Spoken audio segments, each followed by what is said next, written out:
Boa tarde, boa noite, Marília, Arnaldo, Miri Lacombe. Eu acho que você pode julgar o trabalho do Tite em duas etapas. A primeira é o Me Engana que eu gosto do Carioca, em que o time dele simplesmente não tomou gol. O time titular do Tite não tomou gol. Quem tomou gol, o único gol, foi o time sub-23, que o jogo disputou as primeiras rodadas. Ali parece tudo maravilhoso. Olha, o Tite, o sistema defensivo do Flamengo do Tite é uma maravilha, não leva gols. Flamengo rumo a todos os títulos, tá? Esquecem-se que trata-se de um famoso me engana que eu gosto. A partir daí, o trabalho do Tite é péssimo. Não há outro termo. É péssimo. O Flamengo, que não tomou nenhum gol no Campeonato Estadual, tomou 5 em 6 jogos. 3 da Libertadores, 3 do Campeonato Brasileiro. 5 gols em 6 jogos. O Flamengo, pós-Campeonato Carioca, faz uma campanha ridícula na Libertadores. Empatou um jogo que estava bem ganho, com um jogador a mais lá no El Campín, poupados, alguns jogadores poupados, vou repetir, poupados para jogar o segundo jogo do Campeonato Carioca, que não valia mais nada, que o Flamengo já era campeão. Pois a diretoria do Flamengo, em conjunto com o Tite, resolveu que não. O importante é o segundo jogo com o Duque de Caxias. Vamos botar o time do Duque de Caxias, Nova Iguaçu. Vamos botar a equipe inteira para disputar esse segundo jogo. E nem jogou bem. O time inteiro ganhou de 1-0, só um gol do Bruno Henrique. Depois, a partir daí, começa o terror. E vocês sabem quem é mais poupado no time do Tite? Não é nenhum dos jogadores, não são os 8 que não foram a La Paz. É o futebol. O Tite poupa o futebol. O futebol do Flamengo, pós-campeonato carioca, é medonho. E é enganativo, porque o que acontece? Não, mas está lá entre os primeiros do campeonato carioca, do Campeonato Brasileiro. Fez uma partida medonha contra o Atlético Goianiense, ganhou com um pênalti bastante controverso no último lance, fez uma partida medonha contra o Palmeiras, em que, aliás, o Palmeiras também fez uma partida medonha, para praticar o antifutebol, foi 0-0, e fez um segundo tempo aceitável contra o São Paulo. Esse é o cartel do Flamengo no Campeonato Brasileiro. Nas Libertadores é pior. Empatou o jogo que estava prestes a ganhar se tivesse tido coragem, lá no El Campín, mesmo jogando poupado. Ganhou de um palestino que é a baba do boi cansado, e mesmo assim só por 2-0. O Bolívar ganhou de 4.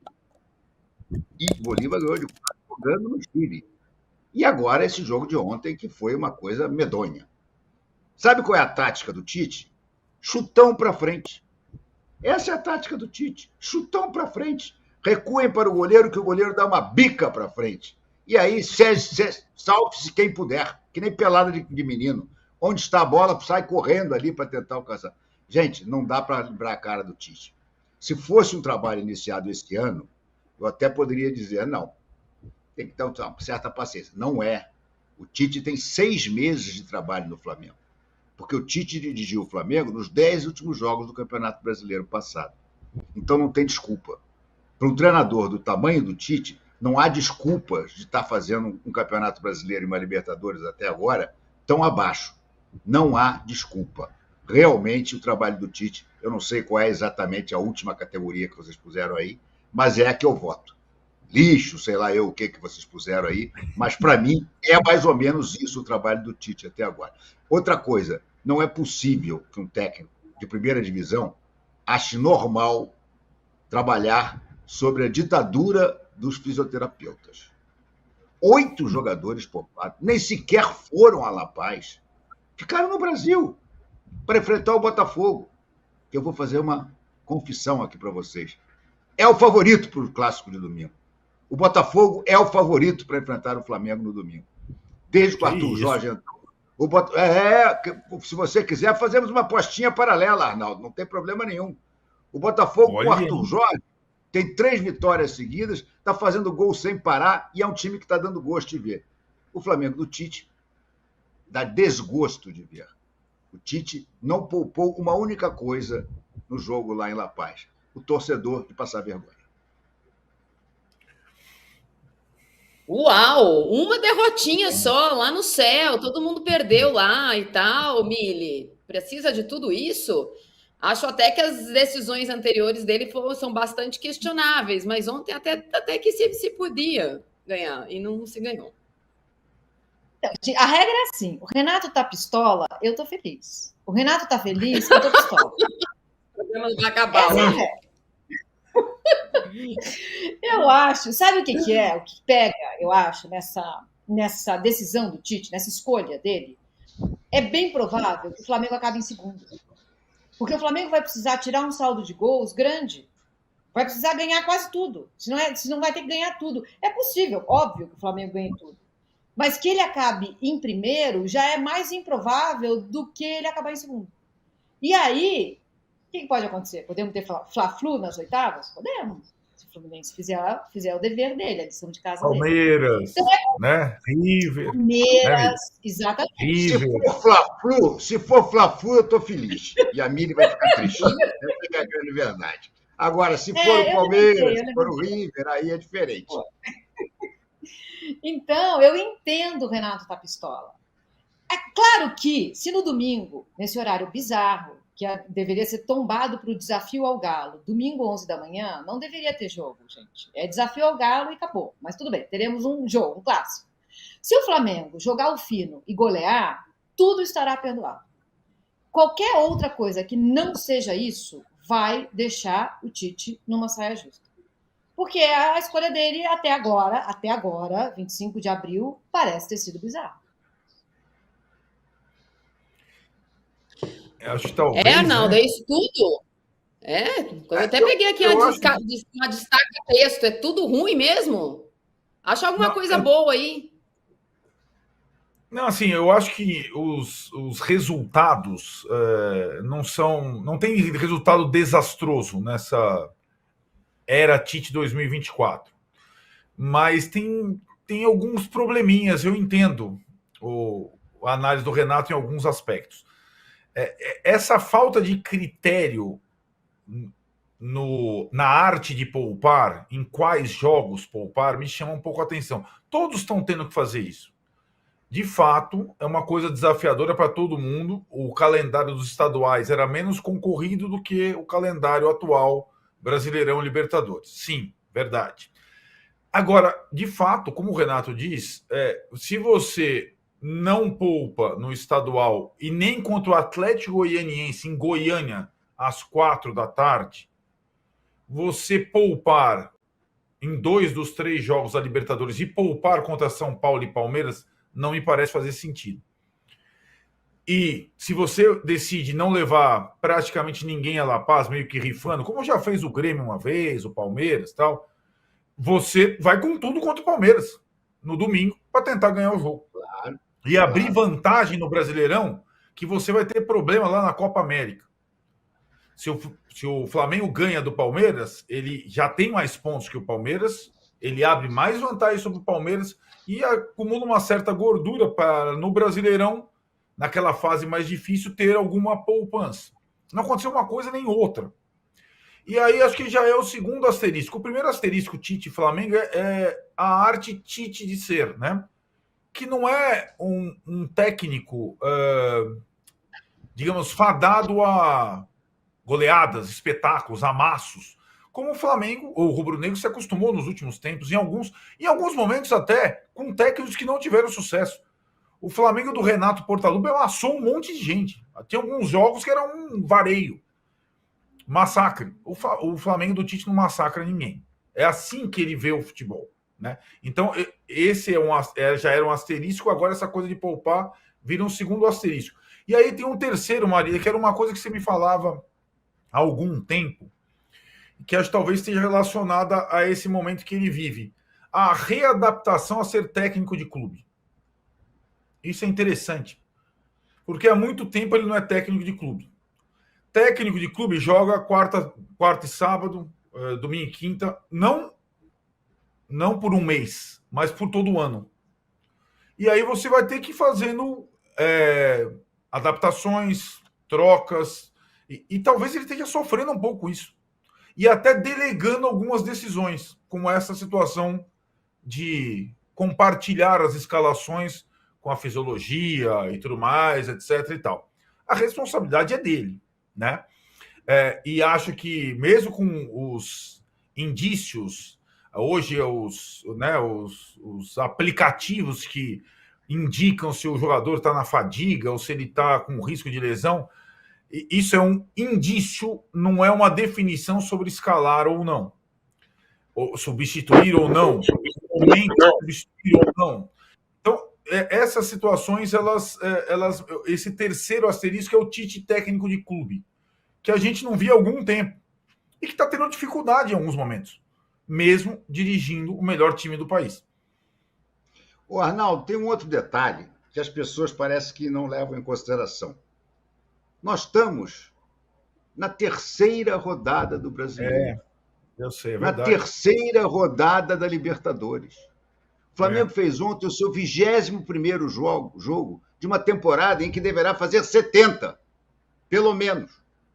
Então, que diabos, como chegará esse time, esses pobres jogadores esfalfados, quando chegar a hora da verdade lá atrás? Ou o trabalho de preparação física foi mal feito, a famosa base para a temporada foi mal feita, e os caras já estão se estourando agora, ou eu não consigo entender mais nada de futebol. Porque não tem nem aquela história de que o Flamengo joga lá em cima, amassando os adversários. O Flamengo fez isso em 3 jogos no máximo. Fez isso contra o Fluminense no primeiro tempo do jogo que ganhou por 2-0. Fez isso contra o São Paulo no segundo tempo, que jogou bem, que derrotou o São Paulo por 2-1. E fez isso no primeiro tempo do jogo contra o Palestino. Só. Fora isso, o Flamengo jogou como jogam as outras equipes tradicionais, marcando a meia distância, com os atacantes se aproximando um pouco dos zagueiros, mas o resto do time não compactando. Então, de onde é que vem esse cansaço, gente? De onde é que vem essa coisa extenuante que o elenco do Flamengo está passando? Com 4 meses do ano, 3 de campeonato?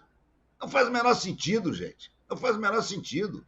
É a ditadura da fisiologia, estou dizendo. E o que é pior, o Marcos Braz, o mordedor de virilha, deu uma entrevista ontem dizendo que ele participa de tudo, que ele orienta quais são as prioridades. Aí, amigo, todos aos botes, porque o naufrágio é evidente, né? Quer dizer, cadê um treinador como o Jorge Jesus que mal deixava o Marcos Braz entrar no vestiário?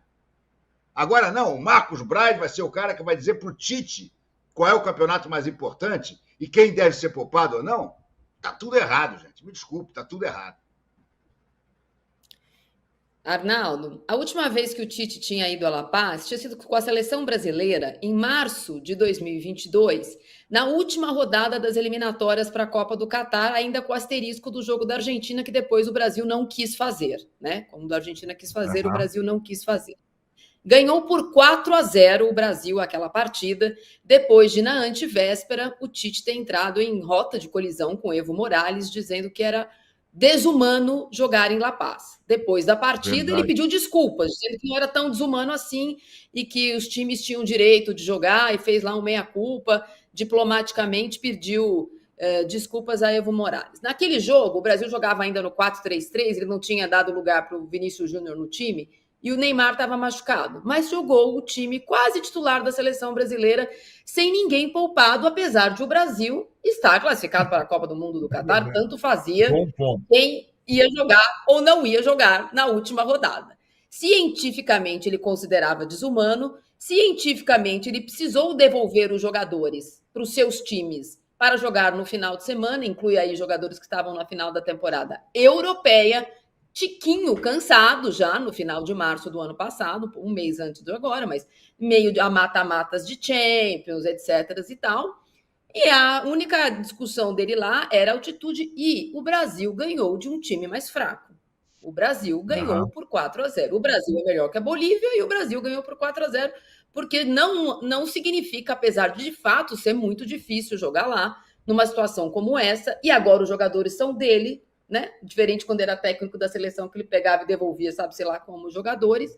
Naquela vez ele usou todo mundo que ele podia, e depois que ele abriu uma vantagem, é verdade que ele fez as substituições. O Brasil jogou com Alisson, Daniel Alves, Marquinhos, Éder Militão e Alex Telles. Paquetá, Fabinho, e Bruno Guimarães. Na frente, naquele dia, como não tinha o Neymar, jogaram Felipe Coutinho, Antony e Richarlison. Então, não era o time que jogava e todo mundo foi para o jogo para ficar com a primeira colocação da eliminatória, voltar a liderar o ranking da FIFA, sabe, sei lá o que ele queria. Então, eu vejo, como a gente já tinha conversado antes, uma dificuldade do Tite equilibrar os pratos.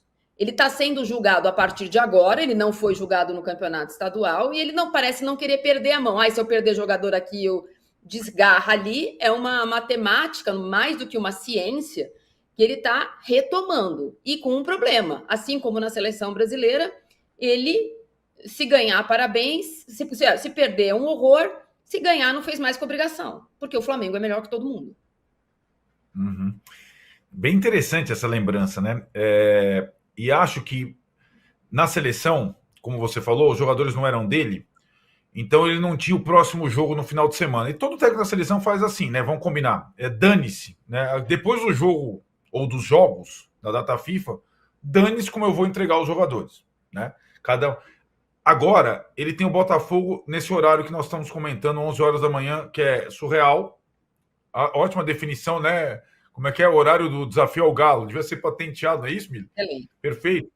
Eu entendo. Eu entendo. O Abel jogou em Quito, que não é La Paz, e só joga o São Paulo na segunda-feira, né? O Abel que sempre reclama dos intervalos entre os jogos do time dele, dessa vez ele vai ter um intervalo razoável de recuperação. O São Paulo ainda vai jogar. O Tite vai jogar às 11 da manhã no domingo. Mas, então até ele está pensando no próximo, em tese, né, Marília? Pelo que ele falou na entrevista. Está pensando na volta ao Rio, no jogo com o Botafogo no Brasileiro. Mas aí tem uma contradição. O antes, que era contra o Palmeiras, pelo Brasileiro, se a gente esquecesse La Paz, ele teria que ter colocado o Pedro desde o começo, por exemplo. Ele teria que ter colocado quem não viajou para La Paz para ganhar do Palmeiras. Isso aí que não cola exatamente essa... Poupar 3 jogos seguidos é muito estranho. Por mais que seja um com o São Paulo, 2 ou 3 contra o Palmeiras e todo mundo contra o Bolívar. Mas 3 jogos seguidos não faz muito sentido. No começo do calendário, Arnaldo. No começo do calendário, como vocês estão falando, exatamente. É isso aí. Ele poupou todos os jogos que não podia poupar e não poupou nos que deveria poupar. Ele sabe o soldado com o passo errado na tropa? Que a tropa vem andando e tem um cara que está sempre com o passo ao contrário, que só a mãe acha que ele está no passo certo e comenta orgulhosa com o pai, olha lá, nosso filho no passo certo, o resto, todo mundo no passo errado. É o caso do passo do Tite. O Tite está no passo errado. Se ele tivesse poupado, mandado esse time que jogou na Bolívia contra o Nova Iguaçu, no segundo jogo de um campeonato já decidido, ele teria conseguido jogar completo na estreia na Libertadores, jogar completo contra o Palmeiras e assim por diante. Mas não, ele simplesmente, por causa de um segundo jogo vagabundo, de um campeonato vagabundo, ele está fazendo tudo errado e mais um pouco. E sempre gosto de lembrar, é a terceira rodada do Brasileiro e a terceira rodada da Libertadores. Apenas, e o time já precisa de poupar todo mundo assim, o Abel não poupou contra o Flamengo. O Abel poupou o futebol. Ele se preparou para um 0-0 que ele não queria era perder. Mas os jogadores estavam todos lá. Não ficou nenhum titular de fora. O Abel não poupou contra o Del Valle. O Rafael Veiga, que tanto se comenta, que está caindo de produção, que o próprio Abel reconhece em entrevista que a culpa é dele, Abel, porque está usando o Rafael demais, mas ele precisa do Rafael. O Rafael Veiga jogou ontem. E provavelmente vai jogar contra o São Paulo. E assim vai a vida. Agora o Flamengo não. O Flamengo, além de ter criado aquele famoso Irmão Sol, Irmão Lua, que eu já comentei com vocês na live de ontem, que quando está o Arrascaeta não está o De La Cruz, e vice-versa. Quer dizer, o Flamengo contrata 2 dos melhores jogadores de meio campo para jogar juntos. E o Tite resolve botar um ou outro, fazer brinquedinho de troca-troca. É inacreditável, cara. É inacreditável. Não tem como dizer que o trabalho do Abel, do Tite até agora é bom. Não tem. Só quem for realmente daqueles caras que adotam. Nós temos isso, né? Nós temos torcedor de técnico. Temos aos montes, né? Torcedor de técnico. Tite é um gênio e ponto. Quero saber. Olha lá, Miri Lacombe já se entregando. Vai lá. Já levou dedinho, já levantou o dedinho. Olha, Miri Lacombe. O técnico dela não poupa. O técnico dela não poupa, bem lembrado, bem lembrado. Aprendeu a poupar no ano passado, ganhou a Libertadores. Desaprendeu a poupar, não ganha de ninguém. Tem isso. Não, eu discordo. Não, ele não poupa mesmo. Ele vai com o time que ele inventa. Isso é verdade. Ele tira um zagueiro. Ele não poupa a torcida, isso sim, né? Ele não poupa a torcida. Vamos tirar o zagueiro, vamos não ter volante, vamos também. Eu falei que eu não ia mais ficar elogiando tanto assim o Diniz. Então não vou. Hoje eu Agradeço. não vou. Deixa eu passar a palavra rapidinho para o Arnaldo, porque o Thiago Braga, nossa, esse programa, ele é muito clubista. Se o Arnaldo não falar do Tele e do Moraci Santana, o Thiago, ele vai chorar. Então, como ele vai chorar daqui a pouco, mais tarde, deixa ele não chorar agora. Eu queria que você falasse para mim, Arnaldo, lembrasse da situação do Tele com o Moraci na altitude 40 anos atrás. 30. Calma, né? Não é tão. Eu já trabalhava, eu já era setorista, isso que é meio chocante, viu, Milha? Essa é uma situação que me. Eu até peguei um almanaquezinho para não me trair pela memória, mas isso era 92, certo? 1992. E o São Paulo caiu no grupo da Libertadores que tinha 2 times bolivianos, os 2 da altitude. San José de Oruro, que é mais alto que La Paz, e o Bolívar. E o nosso querido.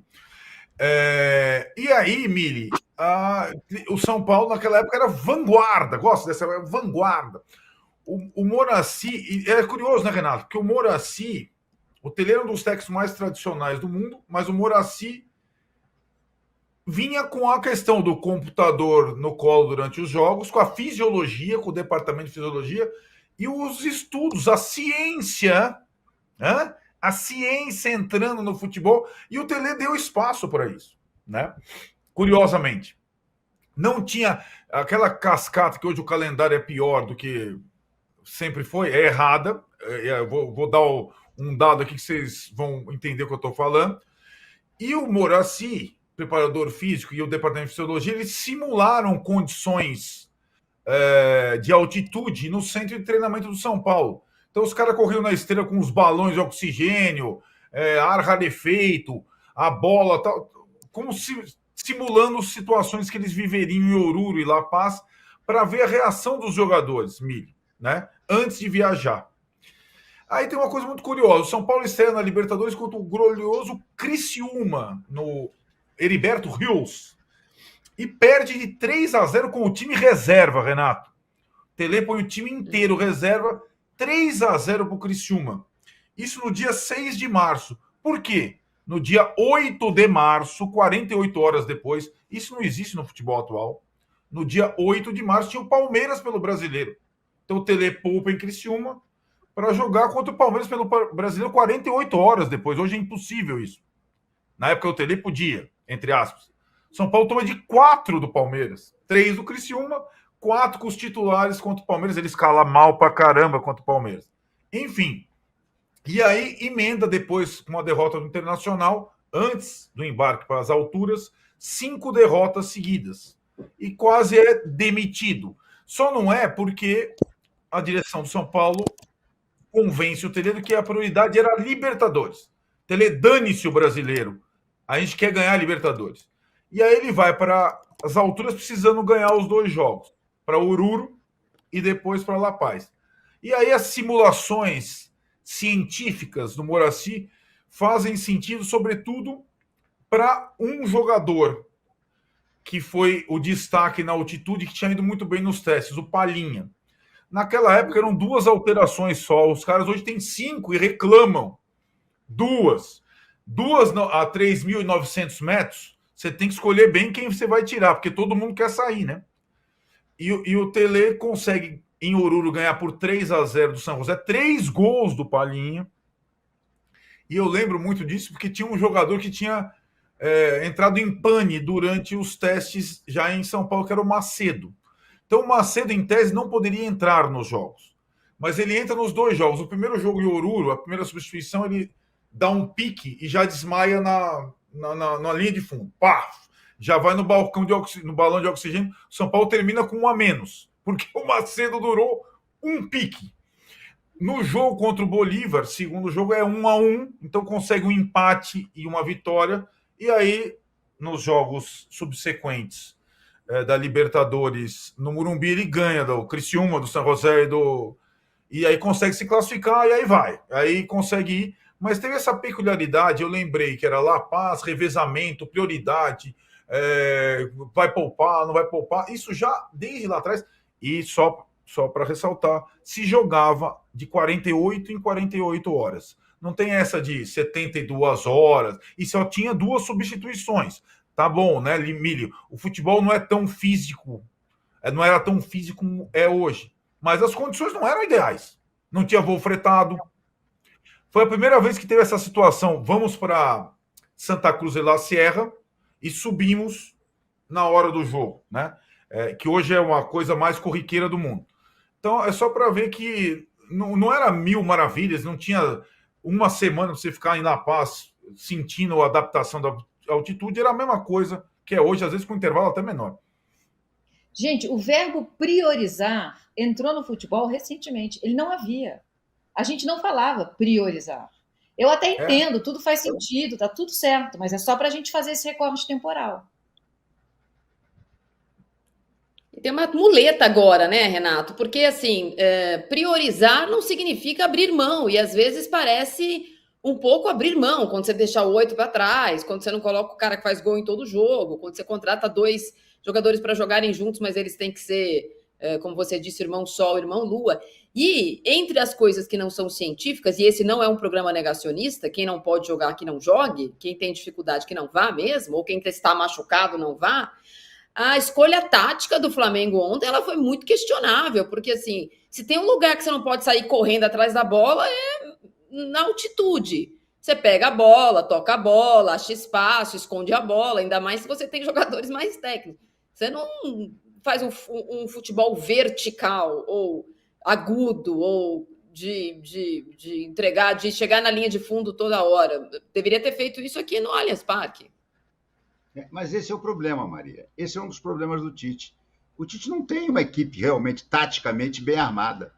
Pelo contrário, essa jogada que nós vimos ontem, a exaustão, da bola recuada para o Rossi, para ele dar um bicão para frente, ou então alguns dos zagueiros darem um bicão para frente, ela é costumeira, ela já está lá no cardápio do menu do Flamengo, entendeu? É uma coisa ridícula você ter um time com tanta capacidade de toque de bola e jogar dando bicão. Ontem, na entrevista anterior ao jogo, o Tite chegou falando num portunhol pior do que o do Vanderlei Luxemburgo, que o Flamengo iria tocar a bola. Foi a única coisa que o Flamengo não fez no jogo de ontem, foi tocar a bola. Não tocou, ele botou o Bruno Henrique lá na frente, o De La Cruz mais avançado e toma de bicão. Ninguém tentou sair tocando a bola. Ninguém tentou fazer valer a maior qualidade técnica dos jogadores do Flamengo justamente nos toques de bola, para tentar envolver o Bolívar, ou pelo menos evitar aquela avalanche de ataques que foi o tempo todo no jogo. O Flamengo era atacado toda hora. O Flamengo o Rossi fazia uma defesa, a bola saía, tiro de meta, né? E voltava o Bolívar para frente. Estava óbvio que o Flamengo ia perder. Eu acho até que perdeu de pouco. Diante do que se viu dentro de campo. O Vinha fez um gol. Aliás, o Vinha foi talvez o melhor jogador do Flamengo em campo ontem. Ele que tinha ido tão mal no primeiro jogo lá em Bogotá, ele ontem foi o melhor jogador do Flamengo. E ele deu, inclusive, uma falsa impressão ao Flamengo no jogo, quando ele consegue empatar logo depois do Flamengo ter levado o gol. O Flamengo levou o gol com menos de 1 minuto e meio, gente. Menos de 1 minuto e meio. A defesa inexpugnável, a muralha da China, a barreira do inferno. Essa daí tomou um gol com 1 minuto e meio. Mas aí, por sorte, numa jogada de contra-ataque, que o Gerson tentou dar um passe para o Vinha, não conseguiu, o Becker que tenta cortar e aí passa a bola para o Vinha. O Vinha entrou, deu o drible da vaca, e bateu muito bem no canto do goleiro e fez 1-1. Aquilo foi uma falsa sensação de que o Flamengo estava conseguindo o que queria, que era pelo menos um empate. O empate ontem teria sido excelente. Mas o jogo era todo do Bolívar, o tempo todo do Bolívar. Então, olha, vou te contar, é desanimador. Eu insisto, o problema não é o jogo de ontem. O problema do jogo de ontem é você tomar uma decisão de não levar 8 titulares, nem sequer para o banco. E essa coisa da priorização, eu nunca vi você priorizar as competições no iniciozinho delas. Você pode priorizar mais lá para frente. Olha aqui, estamos mal no brasileiro, quer dizer, vamos ficar lá entre os 8 primeiros, mas não temos disputa de título, a Libertadores está quente, vamos priorizar na Libertadores. Ok, faz bonito. Ou então, olha, a Copa do Brasil é a nossa grande chance. Pegamos uma tabela favorável, o time está indo bem na Copa do Brasil, ok, então vamos priorizar. Mas isso é lá para frente. Isso é lá quando você já consegue ter uma visão do que está acontecendo na temporada inteira. E não, eu nunca vi isso. Na primeira rodada, o Tite, para se defender das muitas críticas de não ter poupado contra o Nova Iguaçu e ter poupado contra o Milionários, já deu aquela entrevista desastrosa, dizendo que ele tinha pedido à diretoria quais eram as prioridades. Imagina se você define esse tipo de prioridade no início da temporada, não faz o menor sentido. E a partir daí foi só bobagem, só bobagem. Ele ontem voltou até com os externos. Ele ontem voltou até a ser o canastrão de novela mexicana ao completo. A entrevista coletiva dele foi um desastre.